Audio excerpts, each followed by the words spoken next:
তিনি একজন, তাক আগে শুনি পরে বলি। দেখেন, আজকে আমরা তাকে সুপারস্টার বানিয়ে দিয়েছি, তখন তার টাইম শেষ কোনো সুপারস্টারই ছিল না। সালমান শাহ এই ছেলেটাকে এই ইন্ডাস্ট্রি শেষ করে দিয়েছে। এই ইন্ডাস্ট্রিতে যখন ছিল তার কিন্তু মূল্যায়ন হয়নি। আপনি বলেন সে কোন অ্যাওয়ার্ড পেয়েছে বাংলাদেশে? হ্যাঁ, কি জাতীয় চলচ্চিত্র অ্যাওয়ার্ড পেয়েছে? না, কি পেয়েছে? তখন তাকে তার কোনো অ্যাওয়ার্ডই নেই। সে ছবি কাজ করেছে কতদিন? 3 বছর থেকে একটু বেশি।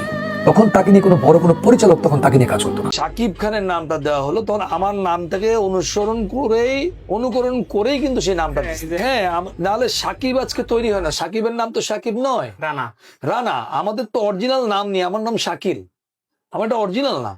এই নামটাকে তাকে সে আজকে ব্যবহার করছে। বুঝছেন এবার? এই যে নায়কগুলো ঝরে পড়ছে না, নায়ক বা সেলিব্রিটি যারাই হোক, এই ঝরে কেন পড়ে জানেন? এই সমস্ত দোষের কারণে, এই স্বভাবের কারণে এরা ঝরে পড়ে।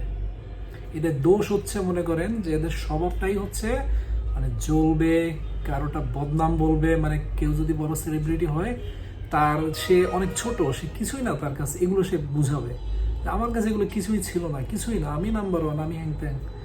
এই শালাদা শালার কি বলা উচিত এদেরকে একটু বলেন তো ভাই।